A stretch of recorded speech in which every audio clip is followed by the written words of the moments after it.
Ongoing scandal engulfing Republican Congressman Matt Gaetz. The longtime and loyal MAGA figure is in free fall. He faces these sex allegations being investigated by the DOJ. He's been largely abandoned by Donald Trump in public, and we're now learning Donald Trump's White House reportedly rebuffed what was a very incriminating request from Gaetz in private. The New York Times reporting he asked for a preemptive pardon in those final turbulent weeks of Trump's presidency. Gaetz now faces allegations that range from paying for sex to backing sex trafficking to alleged sex with an underage girl. To be clear, he has denied all of those allegations and he's not been charged with any crime. But the Times reports something really striking that almost no member of Congress does. They have two people who were told of high-level discussions that Gaetz was privately asking the White House for a blanket preemptive pardon for both himself and some sort of unidentified congressional allies for any crimes they may have committed. I repeat, any crimes they may have committed. That's important. We'll come back to that clause because it's quite telling. Now, Trump's White House lawyers denied the pardon, according to the Times, because they were concerned about the precedent, and we also know, as a public matter, he wasn't federally pardoned. Now, did Gaetz know at the time he was under investigation when he suddenly got the idea of preemptive pardons? Well, the Times notes only that he didn't tell the White House, according to their reporting, that he may have been facing a DOJ sex crime probe. He did, though, know that already by that point that his associate, Joel Greenberg, was in trouble, indicted in August of last year for sex trafficking and other crimes. He's pleaded not guilty. Now consider all this as you hear Gaetz in November. President Trump should pardon Michael Flynn. He should pardon the Thanksgiving turkey. He should pardon everyone from himself to his administration officials to Joe Exotic if he has to. I think that the president ought to wield that pardon power effectively and robustly. Robustly. Well, the Times report suggests he was saying that because he had a self-interest. And it wasn't just TV talk. Gaetz was defending Trump more aggressively than really most any member of Congress. Today, Trump is out with one of his first comments on the matter, and boy, is it a doozy. It's basically a tepid denial statement where Trump says that Gaetz didn't personally ask him for a pardon. Of course, that's not the only way to ask the White House for one. And then Trump, instead of doing anything to help his supposed friend, his ally, to do any of the kind of bare-knuckle witch hunt type politicking that Trump has done against so many investigations, that's not there for Matt Gaetz. No. All that Trump said was that Gaetz denied the accusations against him. We should note NBC News has also reached out to Gaetz' office for comment. They just referred everyone back to Trump's statement, which itself refers back to Gaetz' statement. If you can keep that all straight. If you remember nothing else, remember this, though. As a legal matter, pardons are for criminals. Let's bring in our experts. Michael Zeldin's a former federal prosecutor. He's host of the podcast That Said with Michael Zeldin. ABC News Washington anchor Katty Kay is here, as is political science professor from Fordham, Christina Greer. Welcome all. Katty Kay, I want to start with you, not on the law per se, but on the sheer political mess that Gaetz seems to be in, and Donald Trump was finally snuffed out to say something, and it wasn't much.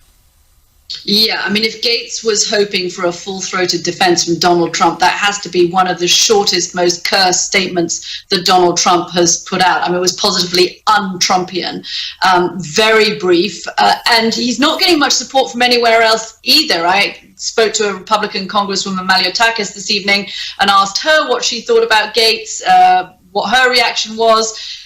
And she basically said, listen, there has to be an investigation. As you said, Ari, he is denying these charges. But she also said, tellingly, he has to be held accountable if the investigation leads there. So he's kind of been dropped like a hot potato by other Republicans. And as the investigation goes forward, I mean, there's something about the company you keep, right? Are you saying, Katty, are you saying they're dropping him like he's hot? I'm saying they're dropping me like he's a potato. Just like a potato. Okay, I just want to make sure I understood the reference. Go ahead. Yeah. Yeah, I mean, look, he's not getting any support from Donald Trump, and he's really not getting any support from other Republicans either. And there is something about the company you keep. We don't know what he knew when he asked for that pardon, but one thing that he did know was that Joel Greenberg, his associate, the man who was described as his wingman, had already been arrested. Professor Greer? Well, Ari, we know that Donald Trump is only going to look out for Donald Trump, and he's got his own legal troubles facing him, so he has no time for someone like Matt Gaetz. I mean, if we think about the Constitution, the first article of the Constitution is the legislative branch, so we know that the framers intended for this to be a branch that helps uphold American democracy. Matt Gaetz has not been in Congress that long. He does not have a lot of long-standing friends, and we're seeing that people within the Republican Party are trying to move away from sort of this right-wing extremist notion that Donald Trump sort of solidified in 4 years and try and become a little more moderate so that they actually have a future moving forward in 2022 and 2024. Matt Gaetz is not part of that plan. So why would you cast your lot with someone who's facing possible pedophilia charges and a host of other charges when the Republicans, quite honestly, have bigger fish to fry when they're thinking about voter disenfranchisement and trying to win back state houses and push forward a different type of agenda? This is a distraction for someone that they barely know, and they're not really willing to sort of risk their own reputation for someone like him. Yeah, and Michael, when somebody says that they want a pardon, the obvious question becomes, what do you want a pardon for? Exactly. For what is it that you are concerned enough to ask the White House counsel's office, the DOJ pardon attorney, whomever he asked, he had something on his mind that seemed personal to him and his cohorts. That's both Joel Greenberg, who's already under indictment and is supposedly dealing in the same persons that Gaetz is accused of being involved with, and then members of Congress. There was a report, remember, of him sharing on his cell phone on the floor of Congress pictures of naked women. So we don't know whether there's a cabal of people here who have involved themselves in the same issue. If there is, someone's going to flip first, and then all the dominoes will fall thereafter. And Caddy, I want to play a little bit of what Gaetz was up to politically, because this is obviously with the former president weighing in the way he is and others, it's a political scandal of a kind. Some of what is alleged may or may not be found to be indictable by the DOJ and still raises a lot of questions, and then some of it will play out in the legal process. Politically, though, Gaetz was someone who was going after anyone who disagreed with Trump. I mean, he wasn't so much a Republican as he was a Trumpian. And so going after Liz Cheney or anyone else who stood up to the former president. Take a look. What we see in this impeachment is a kangaroo court, and Chairman Schiff is acting like a malicious Captain Kangaroo. There was ballot laundering going on here. There's basically two things that Liz Cheney has done in the United States Congress: frustrate the agenda of President Trump and sell out. Behind those doors, they intend to overturn the results of an American presidential election. We want to know what's going on.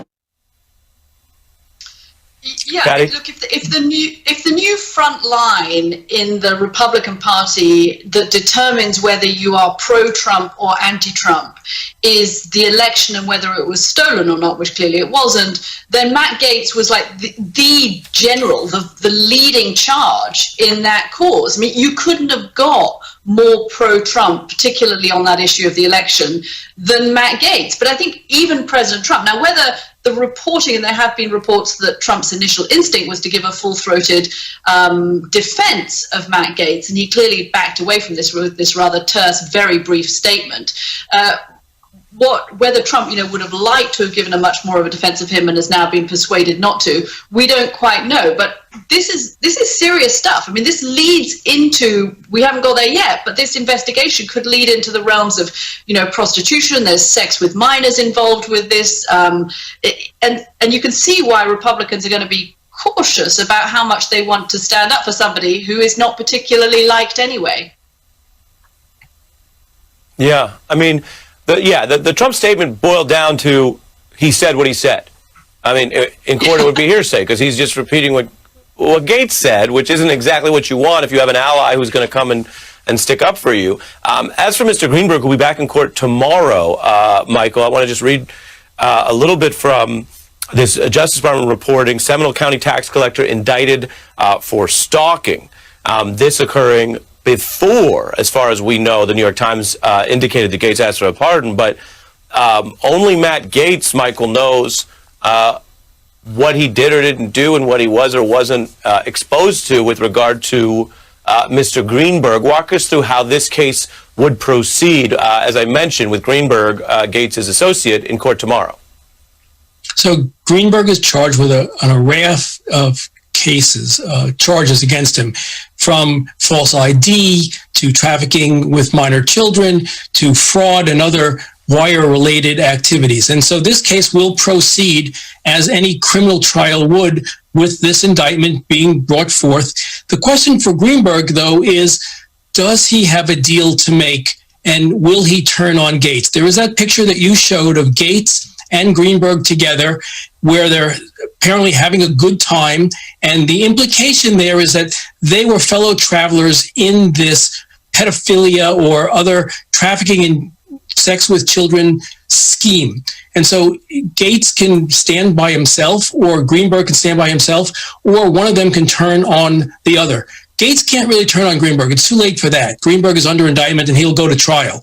It's Greenberg who can turn on Gaetz. And so we'll have to see, Ari, whether or not a deal is made, or Gaetz just, has a friend in Greenberg who's going to take it on the chin for him and himself and try to defend himself on the merits of the case.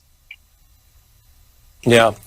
Christina, John Oliver fully went in on this, HBO's resident comedian, but also he does a lot of stuff with facts in his own style. Take a look. I can say that actually you and I went to dinner about 2 years ago. Your wife was there, and I brought a friend of mine. You'll remember her. And she was actually threatened by the FBI, told that if she wouldn't cop to the fact that somehow I was involved in some pay-for-play scheme, that she could face trouble. I don't remember the woman you're speaking of or the context at all, honestly. Wow. Imagine being the one white man on earth that Tucker Carlson won't defend. Professor. So, Ari, this is the equivalent of, I'm sorry, I don't know this man. I think that, Tucker Carlson's interview was very indicative of two things. One, the lengths to which that Matt Gaetz will go to sort of expose people who he once had some close contact with. And also, the second part is people like Tucker Carlson and some of his colleagues within Congress are going to say, you know what, I don't know you, I'm going to distance myself from you. This is a classic prisoner's dilemma, as we have talked about before. I teach this in my first semester Intro to Politics class. Someone needs to talk first. And sadly, pun intended, Gaetz, yeah. Yeah, he is in the second player position, and he's in a weakened position now. And we've seen now that the media, the right-wing media, is going to step away from him, as are his colleagues, and he has no friends. And if we can read Donald Trump's short statement, we know that Donald Trump is not bashful to defend people and to go out in front of the media to stand up for folks when he feels like it. The fact that he has not and probably will not should say a lot to Matt Gaetz, and he should figure out what his next strategy is then. And Ari, can I just add to that? Professor That's Greer, exactly right. Yeah, Michael, I have a little bit of housekeeping, which is Professor Greer, I have to give her credit, 13 minutes into the program, and she's the first person to get us to game theory. Okay? It wasn't you, Michael, as talented a lawyer as you are. I'm just saying. Michael will get the last word. You wanted to weigh in, so tell us what's on your mind, Michael, and also tell us what we should expect in the coming weeks and months, because if this ends in a case with no charges against Gaetz, we'll be the first to report it. We're just tracking the evidence as it emerges, or what else might be expected. You get the last word in this segment, sir. So following on the professor's comment, Greenberg holds the power. He's the one who, if there is charges to be brought against Gaetz or any other members of Congress, he's going to be the one who knows, and he's going to be the one who can flip the switch, protect himself, dime out the others, and then let them fend for themselves, because nobody else can do that as easily as Greenberg. Michael Zeldin, Katty Kay, and Christina Greer kicking us off here tonight on a busy news night with this big story. Thanks to each of you. We have our shortest break coming up in just 30 seconds. President Biden just got some super fuel with Democrats greenlighting Senate plans to bypass Republican obstruction so they can get Biden's big infrastructure a party line vote where it could pass. In fact, that means the $2 trillion program could pass just like the way they passed COVID relief if you have all 50 Senate Democrats and Vice President Harris doing the tiebreaker without any Republicans in Congress. And that pits Mitch McConnell against his own Republican voters who strongly backed the COVID bill. And many Republican voters, are now warming to the new Biden bill, a trend that he pointed out. I have electoral support from Republican voters. Unless Mitch says the last thing I did, this last piece of legislation is so far left, well, then he ought to take a look at his party. Over 50% of them must be over that edge as well, because they support what I did. They do support it. Now Republican voters are increasingly not very well represented by their party's reflexive opposition in Washington, as more Republican voters lean towards Biden policies, at least in these first 70 days. Which raises an important prospect.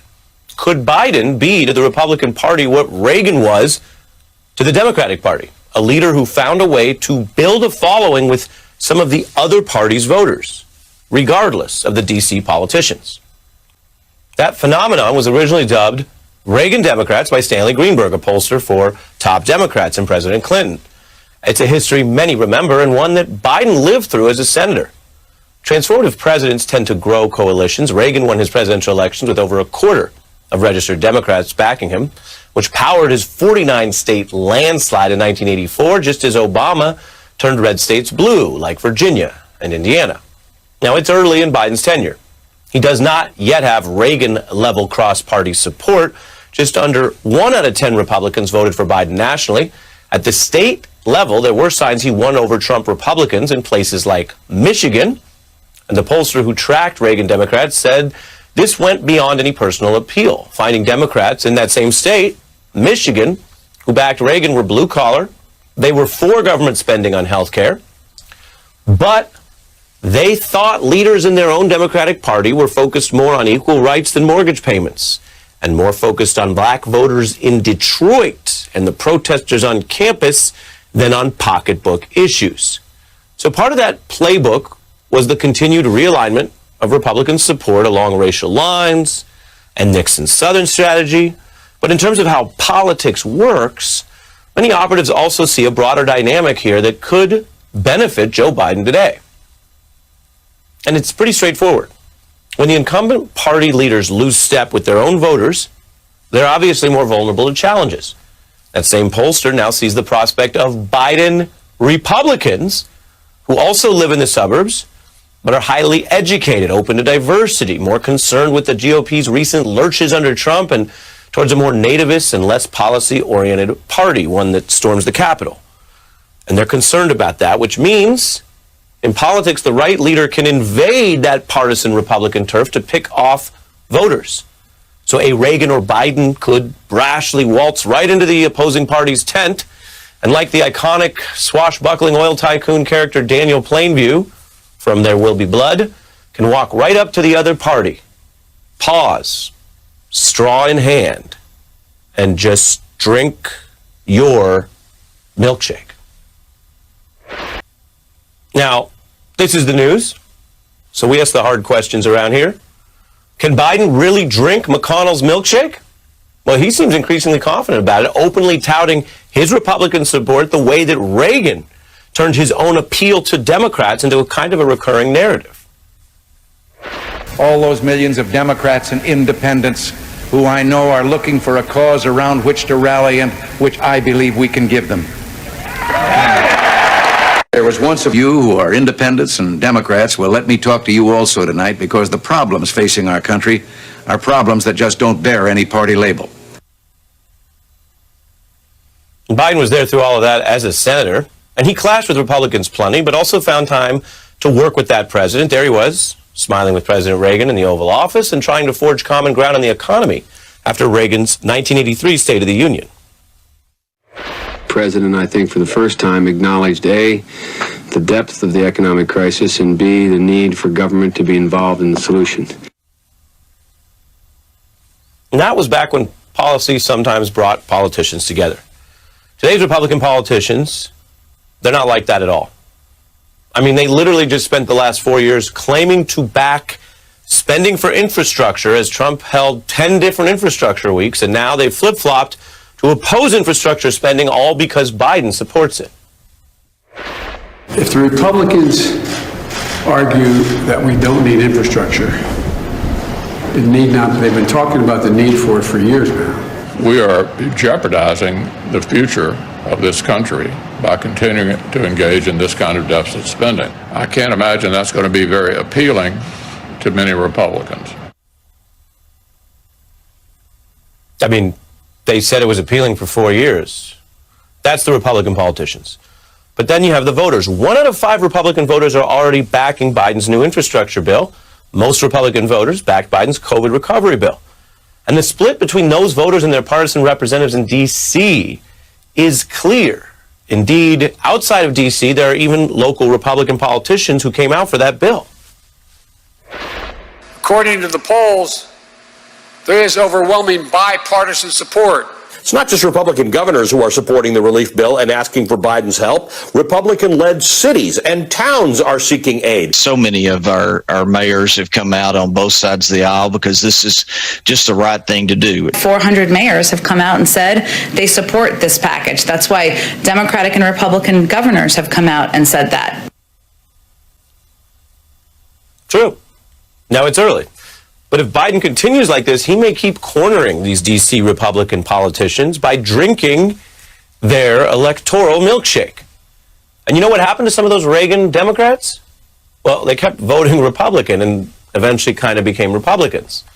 Can Joe Biden, with his diverse cabinet and his coalition and the signs of an increasingly broad governing economic agenda, can he do the same? Can he turn his Biden Republicans into Democratic teammates?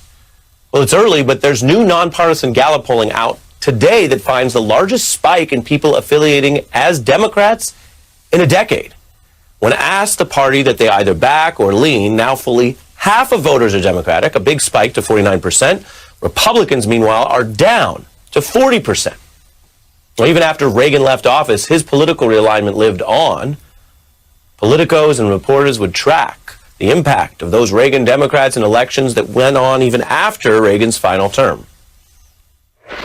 These quiet neighborhoods on Chicago's southwest side are the battleground for independents and Reagan Democrats. The home of auto workers, steelmen, firemen, and cops. Reagan Democrats are largely blue-collar ethnic voters in the north and working-class whites in the south. They comprise about 10% of the electorate nationally and could tip the balance in 10 key states, including the battleground of the industrial Midwest. Everyone wanted to see what they would do. Now, if you're old enough to remember the last presidential election, you might recall that even though Trump got fewer votes than Clinton in 2016, there were all these reporters and all these think pieces probing the minds of those Trump supporters out there in America. Well, real talk. Joe Biden recently thumped Donald Trump by a wider margin. He's now thumping McConnell with Republican support for huge federal spending. And I don't know about you, but I don't hear as much from the D.C. pundits about trying to learn the thinking of those Biden voters out there in real America, in the heartland, the women of color or the suburban populace or the public service workers. It is funny how the D.C. pundit empathy always seems to be so one-sided. Now, again, I can't stress enough how it is too early to know if Biden would be heading for a realignment years from tonight. But I can tell you this when you take it all together. Right now, he's winning over a broad coalition for big spending and big New Deal type programs. And he has some Republicans backing him. And that means right now, Mitch McConnell also keeps losing. That's our special report, but we've got... Welcome back. All eyes have been on President Biden going big on infrastructure, the $2 trillion plan. And we are now joined by a renowned economist, former colleague, many may remember as an analyst. Jared Bernstein is now a member of President Biden's Council of Economic Advisors. Good to see you here in your new role, sir. Thank you very much. Great to see you as well. In plain English, what's the most important things this bill does? And everyone can see the price tag. Who's going to pay for it? I would say the most important things, plural, this bill does is it builds back better to an economy that is far more resilient, far more inclusive, far more racially equitable than the one that was here when President Biden took office. You were just talking about some of the political dynamics. Let me talk a little bit about some of the economics behind that, because I think it's very commonsensical. There are 400,000 schools and child care centers that have lead exposure in their water in this country, okay? So President Biden comes forth and says, I want to replace 100% of the pipes because no child in America should have any lead leaching into their water supply. Then you hear the opposition starting to talk about, well, our pipes infrastructure, and it becomes this Oxford English Dictionary debate. There are more than 30 million Americans who have limited or no internet access. Many of those folks live in both D and R parts of the country. And that's why you see mayors and governors often lining up behind these plans, whether it's the rescue plan to put the virus behind us, or in this case, the jobs plan to bring Americans onto the internet, which is obviously so essential. Well, Jared, I could talk about well, let's stay on that and then let you keep going. But on the point about how you define what's in there, because it's part of this debate, I mean, one response to that is the Joy Behar response, which is who cares? Who cares what do you call it if the evidence shows that it's going to be good for schools and kids? But let me put up here for everyone's context. This was out of Politico, the question that's going to be dominating politics, they say. You dug right into it. $400 billion to expand home care services, support for care workers. Popular things, according to many. Laudable, they say, but is it infrastructure? What is the real point, though? Because do you at the White House, you speak for the president here, can you just say it's a big infrastructure bill that also does important things on jobs and justice and climate? I mean, obviously, we have a broad interpretation of infrastructure, of the kinds of things, the kinds of policy architecture, or infrastructure is the word that comes to mind, it's probably redundant, that achieve the sorts of goals that middle class and lower income people need and don't currently have in this economy. So if you're someone who's trying to go to work, if you're a caretaker of an elderly person or a kid, and you'd like to be in the labor market, but that kind of childcare structure doesn't exist in your neighborhood, we want to try to fix that, okay? And we talked about lead. We talked about the electric grid. If you're, look what happened in Texas. I mean, if you're in a place where a fragile electric grid can knock you out for days at a time at great human cost, that's infrastructure that we want to replace. When we're talking about modernizing schools and community colleges and making repairs to veterans hospitals, you know, to us that fits very neatly under this rubric of building back an America that meets the needs of the people in ways that have just been underinvested in and ignored for decades now. Yeah, and something MSNBC viewers may recall about you when you were an analyst is, unlike some people, you love talking about tax rates. It's just one of the things you're game to get into. You need Senator Manchin's vote on behalf of the president. Take a listen to what he's saying about the corporate rate piece of this. I think corporate should have been at 25%. As the bill exists today, it needs to be changed. If I don't vote to get on it, it's not going anywhere.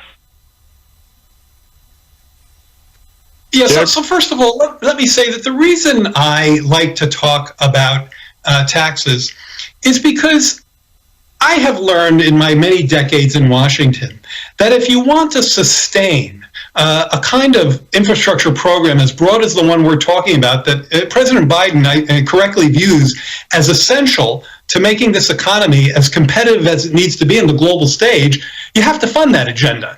It's one thing to take a temporary program like the rescue plan, put that on the deficit. That makes sense to me. But for a longer term program like this one, for some of the more permanent kinds of agendas that we're thinking about, that's where funding comes into place and revenues. Now, because of the Trump tax cuts, even as the economy was closing in on full employment before the crisis, we were collecting an historically very low amount of revenues. And this is really a backdoor way to shrink the government. Now, to some people, shrink the government probably sounds good, but when you talk about hundreds of thousands of schools and child care centers that are exposed to lead, when you talk about the absence of internet access, when you talk about the fragility of the grid, when you talk about the failure to invest in clean energy and electric vehicles, well, then you start to understand where President Biden is coming from. An amply funded government that will support the resilient and productive investments, inclusive, racially equitable investments that have gone unsupported for too long, and to have a pay for that that's highly progressive, that doesn't hit anybody under $400,000 of income, that just makes a lot of sense. All very interesting stuff. It's such a big issue. Jared Bernstein, as mentioned, good to have you back in this context. I hope you will join us again. Of course. Thank you, sir.